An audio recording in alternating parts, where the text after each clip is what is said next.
گھنٹی بجا کے ہرے راما ہرے کرشنا کرتے تھے، ان کو اس کے علاوہ کچھ نہیں آتا تھا، لیکن آج وہ اپنے دھرم گرو کو بولا کہ 4-4 گھنٹے 5-5 گھنٹے ان سے اپدیش سنتے ہیں، ہم کیسے جئیں، کیسے کھائیں، کیسے پئیں، کیسے کپڑا پہنیں، کیسے شادی بیاہ کریں، کیسے گھر مکان بنائیں۔ ایک گاؤں میں کثرت سے مہمانوں کی آمد ہو گئی، علماء کرام کی آمد ہو گئی، ایک عالم ہی بلاؤں کو دور کرنے کے لیے کافی ہے، اچھے جائے کہ 40 علماء کرام جہاں موجود ہیں، 40 مسلمان ہی رحمتوں کے نزول کا ایک بڑا ذریعہ ہے، اور جہاں 4000 مسلمان جمع ہو گئے، بہت بڑی نعمت ہے اللہ کی، اس نعمت کو قبول کرنا چاہیے اور اس کی تعریف کرنا چاہیے۔ اب یہ ہوتا ہے کہ جہاں اتنے ہزار مسلمان موجود ہیں، آپ لوگوں کو اکٹھا کرنے کے لیے کس نے آپ کو پریڈ کیا، کس نے آپ کو موٹیویٹ کیا، کس نے آپ کو شوق دلایا، کس نے خبر کی آپ کو کہ آپ آئیں اور ایک ساتھ مل کر اللہ کے فرشتوں کے ساتھ بیٹھ کر اللہ کی رحمتوں کو اپنے حصے میں کریں؟ یہ دن کس نے دکھلایا؟ پورے علاقے کے کسی ڈاکٹر نے، علاقے کے کسی انجینئر نے، کوئی سائنٹسٹ، کوئی ڈی ایم، کوئی بلاک ڈیولپمنٹ آفیسر یا کوئی ودھایک، کوئی سانسد نہیں، یہ جو جنتی محفل سجی ہے اس کے پیچھے صرف اور صرف علماء اہل سنت ہے۔ لاک ڈاؤن کے بعد مسلمان مایوس ہیں کہ ہمارا کاروبار ختم ہو گیا، کاروبار ڈاؤن فال کی طرف جا رہا ہے، لیکن انہوں نے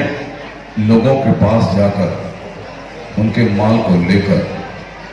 جنت کی محفل اس لیے منعقد کر دی تاکہ اس محفل کے بہانے جو 2 سال کاروبار میں خسارہ ہوا ہے، اس ذکر الہی اور ذکر مصطفیٰ کی برکت سے اس 2 سال کی زحمتوں کو 2-4-5 مہینے کی رحمتیں تبدیل ہو گئی۔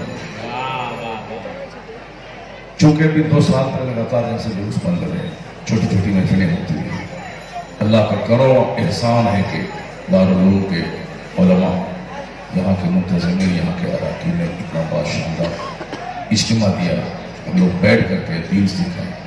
آپس میں بات چیت کریں، قرآن حدیث پر تبصرہ ہو، جو ایک آزادانہ ماحول ملا ہے اس میں بیٹھ کر اس کا صحیح استعمال کریں، اس کی قدر ہونی چاہیے اور نہ کہ اس کو اجاڑ کے جانوروں کی طرح بھاگ جانا چاہیے۔ میں تعریف کرتا ہوں مہاراشٹر اور گجرات میں، بنگال اب وہ نہیں رہا جسے تم پہلے سمجھتے تھے، اب وہاں بھی ڈاکٹر ہیں، انجینئر ہیں، وہاں بھی علماء ہیں، وہاں کے لوگوں میں بیداری آ گئی ہے۔ اب بتائیے کہ ہم ان لوگوں کو آج کی تصویر دیکھ کر میں کیا ان کو میں بتاؤں، کیا سمجھاؤں؟ میں تو سمجھتا تھا کہ اتر پردیش ہی میں لوگ تقریر نہیں سنتے ہیں، اب بنگال میں بھی لوگ سننے لگے ہیں۔ جاہلوں اور گواروں کا کام ہے کہ وہ صرف قوالی سنے، نعت سنے اور بھاگ جائے۔ اہل علم کی پہچان ہے کہ وہ قرآن حدیث کی بات سنے، چونکہ قرآن حدیث اسی علاقے میں اس کی گفتگو کی اہمیت دی جاتی ہے، اس علاقے میں مدارس ہوتی ہے، جس علاقے میں علماء کی ایک بڑی تعداد ہوتی ہے۔ اب ظاہر سی بات ہے جب لوگ تقریر نہیں سنیں گے تو پولیس والے آ کے ڈنڈا مار کے بھگائیں گے۔ جب لوگ محفل کو خود سے گزار دے گا اور یہ ذمہ داری رکھے گا پولیس والے نے گزار دیا، ایسا نہیں، اس کی ذمہ داری ہماری، ہم نے گزارا، ہم نے اپنے مدرسوں کو گزارا۔ آج کافر کیا گزارے گا؟ جب ہمارا 95% طبقہ اپنے بچوں کو درسگاہ رسول میں نہیں بھیجے گا، آٹومیٹک مدرسہ اجڑ گیا۔ تو ہم نے پہلے گزارا، اب بعد میں دشمنوں کو ہمت ہو گئی ہے کہ وہ اس ادارے کو دہشت گردی کا اٹا کریں، اس لیے مجرم پہلے ہم ہیں، کیونکہ ہمارا 100 میں 95 بچہ اس کالج میں اسکول میں پڑھتا ہے، صرف 4 ہی بچے ہیں پوری ہندوستان میں جو مدرسے میں پڑھتے ہیں، صرف 4%۔ تو ہم اس کے اجاڑنے کے مجرم ہیں اور عورتوں کی طرح دوسروں کے کاندھے پر رکھتے ہیں کہ ان کی وجہ سے جیسا مدرسہ اجڑ گیا، وہ ہمیں دہشت گردی کا اٹا کہہ رہا ہے، ہم نے اس کو موقع دیا ہے۔ مسجدیں صرف 2% لوگ آج نمازی، 98% نماز پڑھی، تو ہم نے مسجد کو اجاڑا، کافر کیا اجاڑے گا؟ وہ دیوار توڑ سکتا ہے، چھتوں کو توڑ سکتا ہے، لیکن مسجد کو وہ اجاڑ نہیں سکتا۔ مسجد جہاں بن گئی وہ تو قیامت تک کے لیے اللہ کا گھر ہے، تو اس نے اس جگہ کو نہیں اجاڑا، دیوار توڑ سکتا ہے، مگر ہم نے ان کو اجاڑا۔ ہمیں جہاں مسجد میں جا کے اپنی زندگی کی راحت حاصل کرنی تھی، جہاں اپنے مسائل کا حل ڈھونڈنا تھا، جہاں سب سے دنیا کی قیمتی جگہ پہ جا کے رب کریم کی رحمتوں کو اپنے حصے میں کرنا تھا۔ جس طرح ایک مچھلی کو پانی میں قرار ملتا ہے، اسی طرح ایک مرد مومن کو مسجد میں قرار ملتا ہے۔ مسجد سے ہٹ کے مچھلی تڑپ تڑپ کے جان دے دی تھی، اسی طرح ایک مسلمان مسجد سے الگ ہو کر اس کی صحت، اس کی خوشیاں، اس کی زندگی کی ساری بہاریں تڑپ تڑپ کے مر جاتی۔ آج سماج میں اختلاف اور انتشار، آپس کی دھیگا مستی، بچوں کی نافرمانیاں، یہ ساری چیزیں اسی لیے کہ ہم نے جلسے کو ایک تفریح کا ذریعہ سمجھا۔ یہ تفریح کا ذریعہ نہیں ہے، یہ جلسہ ایک چلتا پھرتا مدرسہ ہے۔ مہینے میں 30 دن یہاں بچوں کو تعلیم ہوتی ہے، اور سال میں ایک بار ہزاروں مسلمانوں کو جمع کر کے سال بھر کی جو تعلیم بچوں کو دی جاتی ہے، اسی کا نچوڑ 2 دن کے جلسے میں پبلک کے سامنے پیش کیا جاتا ہے۔ ایک عالم 50 کتابوں کا مطالعہ کرتے ہیں، تب وہ 50 بات آپ کے سامنے رکھتے ہیں، تو آپ درسگاہ میں سال بھر کبھی نہیں آئے کہ مولانا جنت کا راستہ بتاؤ، مولانا کوئی حدیث سناؤ جس سے کہ میرا دل سافٹ نرم ہو جائے، دل سخت ہو گیا، زنگ آلود ہو گیا، اچھی باتیں دماغ میں نہیں آتی، صرف گندا خیال، گندے وسوسات آتے ہیں، نمازوں میں دل نہیں لگتا، اس کا کوئی علاج ہے آپ کے پاس؟ کیا حضور نے اس کے تعلق سے کچھ کہا ہے؟ اتنے ہزار آدمی میں ایک بھی آدمی سال بھر کے اندر مدرسہ آ کر کے اس مسئلے کا حل ڈھونڈنے کی کبھی کوشش نہیں۔ آپ آئے ہوں گے مدرسہ، آپ کی ماں مر گئی ہوگی، باپ مر گئے ہوں گے، کوئی اولاد مر گئی ہوگی، تو 5 بچے دے دیں قرآن خوانی کے، عالم صاحب کسی کو بھیج دیں جنازے کی نماز پڑھنے کے لیے، بیٹی کی بارات آئی ہے کسی کو بھیج دیں آپ نگاہ پڑھانے کے لیے، 11ویں شریف کا لنگر میں نے بنایا ہے کسی کو بھیج دیں فاتحہ پڑھنے کے لیے، فاتحہ پڑھوانے، جنازے کی نماز پڑھوانے، اور بیٹی کو بھوت اگر شیطان لگا ہو تو اس کو جھاڑنے، دکان کا افتتاح ہو اس میں فاتحہ پڑھنے، یہ تو آئے ہیں۔ لیکن یہ جنت کا راستہ بتا دو، قرآن کی ایک آیت سمجھا دو، رسول پاک کی ایک حدیث سنا دو، جو اصل دین ہے اس کی خاطر کوئی نہیں آئے۔ جب آپ نہیں آئے تو پھر آپ کیسے جانیں گے کہ قرآن کریم میں 114 سورتوں میں کیا کہا ہے؟ جب آپ یہاں نہیں آئے تو آپ کیسے جانیں گے کہ آنے والے سال کے بعد اس دنیا کا کیا نقشہ ہوگا؟ اللہ نے ایک بڑا عذاب ایک چھوٹے سے کیڑے کی صورت میں دے کر دنیا والوں کو کس آزمائش میں مبتلا کیا۔ جب آپ مدرسہ نہیں آئیں گے تو کیسے جانیں گے کہ ہم ایک اچھی سلیقہ مند زندگی کیسے گزاریں؟ ایک گراہ روی کے شکار میں دنیا ہوئی صرف اسی لیے کہ ہم نے سلیقہ مندی سیکھنے کی زحمت نہیں کی۔ ہم نے مدرسہ آ کر کے صرف دعا تعویذ اور جنازے کی نماز کے لیے موضوع کو تلاش کیا، کبھی ڈھونڈا نہیں کہ ہمیں جینا کیسے ہے، ہمیں مرنا کیسے ہے۔ جو لوگ کل تک تماشا کرتے تھے، اکبر اور بربل کی کہانی سنتے تھے، جو لوگ آلہ اور رودل کی کہانی سنتے تھے، اور یہ رواج پورے ہندوستان میں بنگال میں بہت زیادہ تھا، یعنی کہانی سننا اور بیٹھ کے رونا، راجہ کی کہانی، رانی کی کہانی، اکبر کی کہانی، بربل کی کہانی، آلہ رودل کی کہانی، آج بھی مسلم سماج میں تھوڑا کم ہے، کافروں میں آج بھی بہت زیادہ ہے۔ ان کو بھی دل بہلانے کے لیے کوئی محفل چاہیے جس محفل میں قصہ ہو، کہانی ہو، اور ان کا دیکھا دیکھی مسلم سوسائٹی میں بھی کہانی سننے کی محفل تھی۔ میں نے آج سے 40 سال پہلے اپنے سماج میں نہیں دیکھا۔ آلہ رودل کی کہانی لوگ 3-3, 4-4 بجے صبح تک جھاگ کے سنتے تھے۔ اکبر بربل کی جھوٹی کہانی رات کے 2-2 بجے تک سماج کے سارے کسان بیٹھ کر سنتے تھے۔ ایک آدمی جو راجہ کی کہانی سناتا تھا، اس کی کہانی سارے لوگ مل کے سنتے تھے. اسی میں اگر درد بھری کوئی کہانی ہو تو لوگ آنسو بھی بہاتے تھے. یعنی کہانی سننے کا رواج، ناول سننے کا رواج، ڈرامہ سننے کا رواج، ایک فکشن سننے کا رواج، یہ آج سے کچھ دن پہلے تک تھا. مگر الحمدللہ میں یہ کہہ سکتا ہوں کہ آج کی تاریخ میں آپ کے گاؤں میں بھی اعلیٰ رودل کی کہانی کی محفل اب نہیں ہوتی ہو. میرے گاؤں میں جہاں بچپن میں دیکھتا تھا وہاں بھی اب وہ محفلیں ختم ہو گئی. پورے زون میں اتر دیناجپور اور پورے سیمانچل کا علاقہ، کٹیہار، پورنیا، ارریہ، فاروق گنج، رائے گنج، اسلام پور، اتر دیناجپور کا سارا علاقہ پہلے اسی لت کا شکار تھا کہ کہانی سنانے والے کسی کہانی کار کو لانا. وہ ایک کہانی 5 منٹ بولے گا پھر وہ گائے گا. دوسروں کے یہاں ہارمون اور طبلہ تھا، طبلہ مارتا تھا، کہانی کہتا تھا، پھر وہ گاتا تھا. اسی کا دیکھا دیکھی ہمارے یہاں بھی تھا. مگر آپ تنہائی میں بیٹھ کے غور کریں گے کہ آج کی تاریخ میں اس طرح کی محفلیں اجڑ گئی. کس کا رول ہے اعلیٰ رودل کی کہانی کی محفل کو اجاڑنے کا؟ کن کا رول ہے اکبر بیربل کی کہانی کی جھوٹی محفل کو ختم کرنے میں؟ کس کا رول ہے ڈرامہ اور غیر مسلموں کے ڈرامہ کی محفلوں میں مسلمانوں کو جانے سے بچانے میں؟ کن کا رول ہے ان کے دیوی دیوتاؤں کے اٹھانے اور جلوس میں لے جانے کی محفلوں میں کثرت سے مسلمانوں کے بچوں اور عورتوں کو کی جو موجودگی ہوتی تھی اس موجودگی کو بچانے میں؟ تنہائی میں بیٹھ کر غور کریں گے کہ ہمارے بزرگ علماء جنہوں نے محفلیں میلاد منعقد کر کے، جنہوں نے کانفرنسیں قائم کر کے، جنہوں نے جلسہ و جلوس قائم کر کے، جنہوں نے دستار بندی کی مجلسیں منعقد کر کے، جمعہ کا خطاب کر کے، عیدین کی تقریریں کر کے، چھوٹی چھوٹی محفلیں میلاد کا رواج 11ویں 12ویں 6ٹھی اور ہر مہینوں میں محفل میلاد کر کے، شادی سے پہلے، شادی کے بعد، تیجا 40واں برسی، عرس کے موقع پر عرس کی محفلیں منعقد کر کے.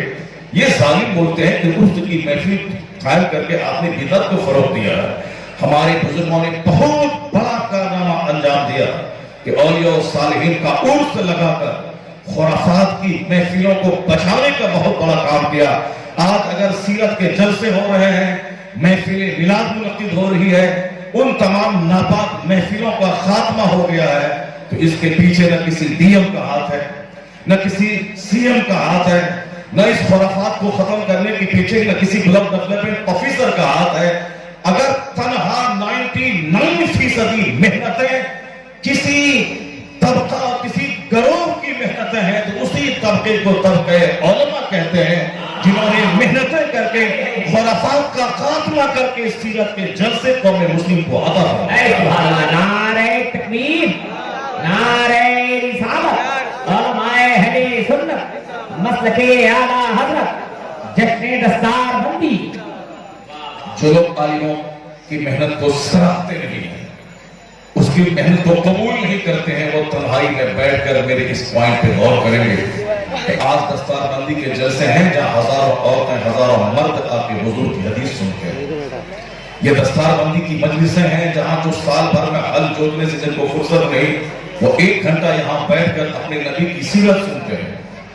جنہیں فرصت نہیں، آج کی تاریخ میں 12ویں شریف کے جلوس میں لاکھوں لوگ شریک ہوتے ہیں. جو کل تک مولوی کا کام تھا کہ 5 بچوں کو لے کر کے سڑک پہ نکلتے ہاتھ میں جھنڈا لے کر سنی کہلانے والے ہی مذاق اڑاتے تھے، یہ مولوی پاگل ہو گیا، یہ مولوی دیوانہ ہو گیا. اپنے مدرسے کے 25 بچوں کو سڑکوں پہ گھما کے مسلمانوں کی عزت کو پامال کر رہا ہے. یہ 25 بچے کو لے کے نکلتے تھے. ان کے دماغ میں ایک ہی نشہ تھا کہ آج آمد سرکار کا دن ہے، ساری دنیا اپنے اپنے رہنماؤں کی آمد کے دن کا شاندار ڈھنگ سے استقبال کرتی ہے، تو مجھے بھی کرنا چاہیے. مگر پبلک نے ساتھ نہیں دیا، چونکہ ایک گروہ تھا جس نے اسے عید میلاد النبی کے بجائے 12 وفات کہہ کر کے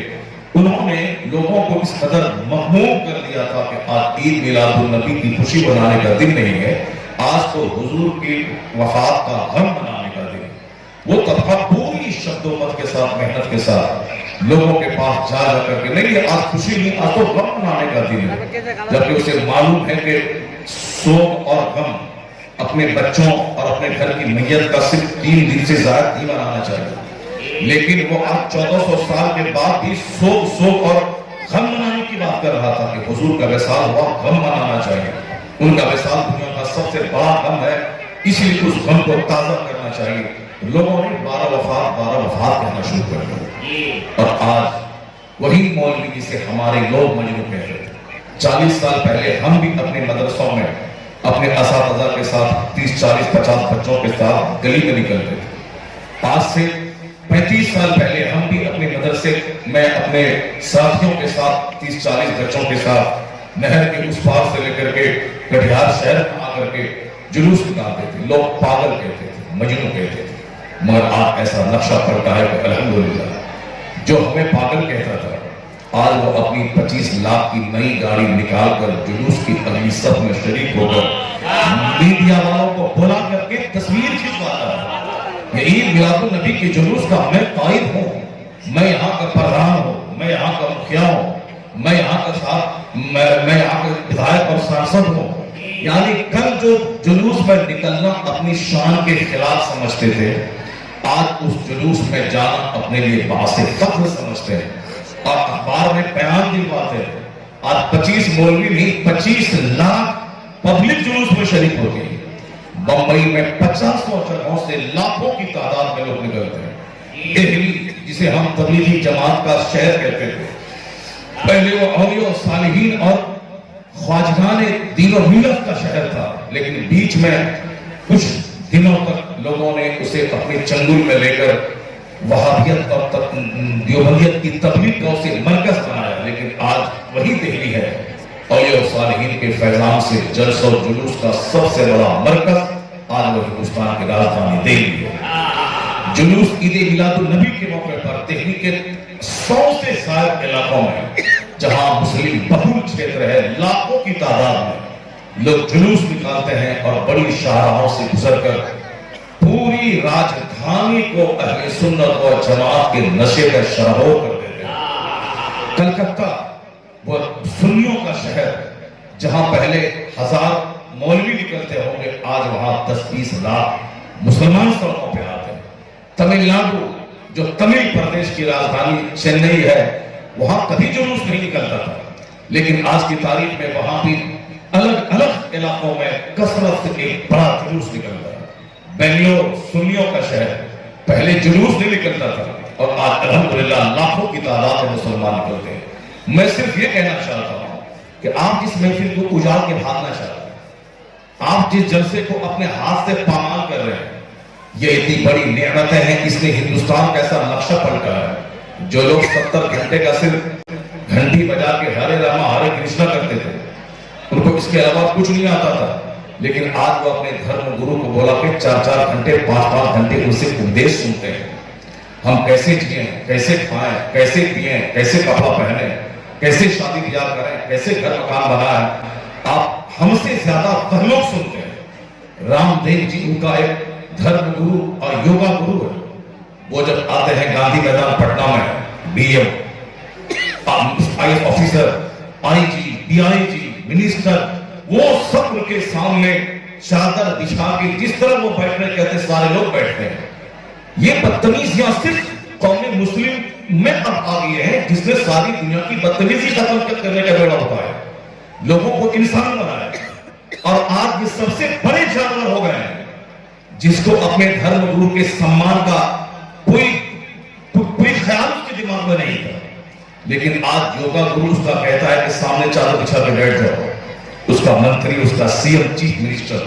ان کے پاس آ کے بیٹھ جاتا ہے چادر بچھا کے۔ اب یہ بولتا ہے کہ ایسے ہاتھ اٹھاؤ، کروڑوں کھربوں میں کھیلنے والا ارب پتی اس کا وہ اسی طرح کا ہاتھ اٹھاتا ہے، اسی طرح سے ہاتھ نیچے گراتا ہے۔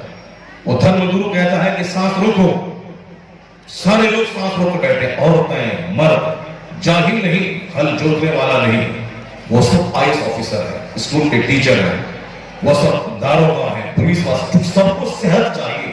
اچھی زندگی چاہیے۔ آج کہتے ہیں کہ جلسے میں جا کے میں کیا کروں، وہاں رہی لائی ایک دو بات لوگ کہتے ہیں، اور ایک ہی پیٹرن ہے، اسی پیٹرن پہ ناک کے اشار پہ جاہل اچھلے، اور کوئی آیا تقریر کے نام پہ جوک کیا، جلسہ ختم ہوا چلا گیا، کیا کرنے جاؤں؟ وہاں اس کی محفل میں جاتا ہوں، وہ موٹیویٹ کرتا ہے کہ زندگی کیسے گزارا، وہ کہتا ہے کہ ہم بزنس کیسے کریں، وہ بولتا ہے کہ ہم کیسے کھانا کھائیں کہ صحت مند رہیں، وہ بولتا ہے کہ ہم کیسے دولت کی حفاظت کریں، وہ کہتا ہے کہ کیسے ہم اپنے سارے پریوار میں ایک ہنسی خوشی اچھی زندگی گزاریں۔ وہاں زندگی کے مسائل پہ بحث ہوتی ہے، ایک اچھی لائف کیسے بھی گزارو، وہ سارے فارمولاز وہاں نشر ہوتے ہیں۔ ورنہ ہری شنکر صاحب وہ پیس کے نام پہ انہوں نے جو کچھ بھی روی شنکر نے کیا، آج مسلمانوں کے ہزاروں بچے روی شنکر کی محفلوں میں جاتے ہیں، روی شنکر کی تقریریں سنتے ہیں۔ ایک مسلمان کی پڑھی لکھی بیٹی وہ بولی کہ میں کن کی بات سنوں، کن کے پاس جاؤں، میں ان کی بات سنتا ہوں، ان کی باتوں میں زندگی گزارنے کا فارمولا موجود ہے، میں کیسے گزاروں۔ تعجب کی بات ہے کہ ماں کی گود سے لے کر قبر کی گود تک زندگی کے ہر ڈپارٹمنٹ، ہر شعبے میں جس مذہب مہذب نے شاندار قیادت کی، شاندار رہنمائی کی ہے، شاندار مارگ درشن کیا ہے، جس کو لے کر ایک ہندو برہمن نے کبھی کہا تھا کہ مائنر سے مائنر میٹر، میجر سے میجر میٹر، یعنی چھوٹے سے چھوٹے مسئلے پر بھی اسلام کے پیغمبر نے ایک شاندار رہنمائی کی ہے کہ آپ اس مسئلے پہ کیسے آپ زندگی گزاریں، بڑا سے بڑا فیلڈ میدان جنگ میں کیسے جنگ کریں، صلح کے ٹیبل پر بیٹھ کر کیسے آپ دشمنوں سے معاہدہ کریں، اپنے گھر میں بحیثیت کامیاب شوہر کیسے رہے، سماج میں ایک اچھا پڑوسی بن کے کیسے جئیں، کاروبار کرتے ہوئے کیسے ہم ایک اچھا بزنس مین بنے، ایک اچھا ملازم کیسے میں ریسپانسبل ملازم میں رہوں۔ وہ ہندو برہمن کہتا ہے all these magnificent roles in these departments of human activities he is like a hero۔ وہ ہمارے پیغمبر اعظم کے بارے میں کہتا ہے کہ انسان کی زندگی کے ہر ڈپارٹمنٹ جو انہوں نے میری رہنمائی کی ہے، جو مارگ درشن کیا ہے، اس کو دیکھ کر یہ کہا جا سکتا ہے کہ اس روئے زمین کا، اس پرتھوی کا سب سے افضل انسان، سب سے لاجواب ہستی، سب سے بڑی معلم ہستی اگر کوئی ہے اس روئے زمین پر وہ محمد عربی کی ذات گرامی ہے۔ یہ کوئی مولانا بولتے ہیں اپنی جگہ، یہ جو پروڈکشن میں نے پیش کیا ہے کوئی مولانا نہیں بولا، کوئی پیر صاحب نہیں بولے، کوئی صاحب ہمارے مدرسے پڑھانے والے مولوی صاحب استاد صاحب نہیں بول رہے، یہ ایک ہندو برہمن بولا۔ میرے بچوں کی نظر اس پنڈت پہ ہے، نرسنگھا سرسوتی پہ، جنہوں نے حضور کو گالیاں دی، جنہوں نے اسلام کے خلاف بولا۔ میرے بچے صرف وہی جانتے ہیں، انہوں نے گالیاں دی اور ہمارا ایک مولوی سے مباہلہ کی دعوت دے دیا۔ اس مولوی کو سمجھنا چاہیے کہ جو آدمی ساری زندگی ناپاک رہتا ہے، ایک چھوٹے سے لوٹے کا پانی سے پخانا لپیٹ لیتا ہے، جو ایک منٹ کبھی پاک نہیں رہا، جس کا بدن پاک، جس کا بدن ناپاک، جس کا کپڑا ناپاک، جس کی زبان ناپاک، جس کی سوچ ناپاک، جس کا چہرہ ناپاک، جو ناپاک ہی ناپاک ہے، اس ناپاک آدمی کی بات کو ویلیو دینا، اس کو اہمیت دینا، مباہلت کی دعوت دے کے اس کی حیثیت کو بڑھا دینا، وہ ناپاک کی بات کو پاؤں کے نیچے رونگنے کی چیز ہے، نہ کہ مباہلت کی چیز ہے۔ وہ جو ساری زندگی ناپاک لیتا ہو، ایک دن ناپاک نہیں لیتا ہو، جو چھوٹی سی لوٹیا کے پانی سے پخانا لپیٹنے والا ہو، ان کی بات پہ ہم کام دھریں۔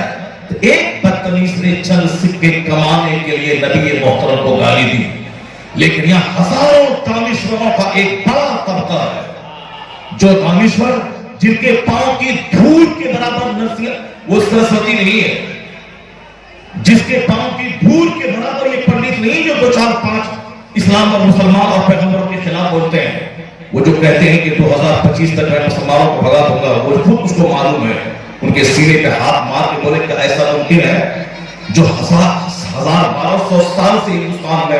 ہزاروں ہزار بیگھہ زمین جوت کر یہاں سلطنت کی، بادشاہت کی، ان کے لاکھوں کروڑ بچے یہاں کی زمین میں دفن ہیں، یہاں کے اسکول، کالج، مدرسے اور فیلڈ، یتیم خانے، یعنی ہندوستان کی تعمیر میں جس کا امپورٹنٹ رول رہا، یہاں تک کہ آج کے جدید ہندوستان میں انگریزوں کو بھگا کر جمہوریت قائم کرنے میں جس علماء اہل سنت کے فتوے کا رول رہا، جنہوں نے فتوی جہاد دے کر انگریزوں کی ہمت توڑ دی، جس انگریزوں کو 1000 سال رہنے کا سپنا جنہوں نے دیکھا تھا، مسلمان 1000 سال تک شاسن کیے ہیں انڈیا میں، تو ہم بھی 1000 سال تک یہاں رہیں گے۔ اگر 150 سال میں بوریا بستر سمیٹ کر انگریز بھاگنے پر مجبور ہوا، اس کے بھگانے میں گاندھی کا ہاتھ بہت بعد میں ہے، ان کے بھگانے میں دوسرے لوگوں کا ہاتھ بہت بعد میں ہے، لیکن 1857 کے غدر کے وقت میں اس کے حوصلے کو پست کرنے، اس کی کمر توڑنے، 1000 سالہ پلان جس کا تھا اس کو سمیٹ کر 150 سال کے اندر ہی سمیٹ کر اسے ہندوستان چھوڑنے پر مجبور کرنے میں جس تقریر اور جس تحریر کا ہاتھ ہے، وہ تقریر کسی راجندر پرساد کی نہیں تھی، وہ تقریر علامہ فضل خیر آبادی کی تھی، اور یہ ان کا فتوی جہاد تھا، یہ ان کا خطاب تھا۔ علامہ کفایت علی کافی کی شاعری تھی، جس شاعری نے ان انگریزوں کو بھاگنے پر مجبور کیا۔ تو آج سے 1000 سال پہلے سے لے کے آج تک جس قوم نے ہندوستان کی تخریب میں، ہندوستان کی تعمیر میں حصہ لیا ہے، اسے یہ بتانے کی بات کر رہا ہے، یہ نہیں ان کے 500 کروڑ گرو گھنٹال مل کے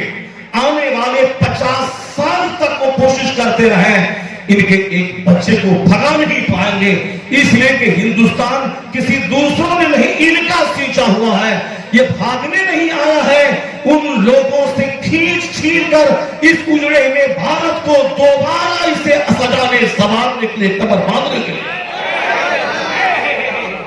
ہمارے بچوں کو صرف یہی معلوم ہے کہ اس پنڈت جی نے اسلام کے خلاف کیا ہوا، اس کو بھی معلوم، پنڈت جی کو معلوم ہے کہ ایسا کبھی نہیں ہوگا۔ 2022 کیا 3022 کیوں نہ آ جائے،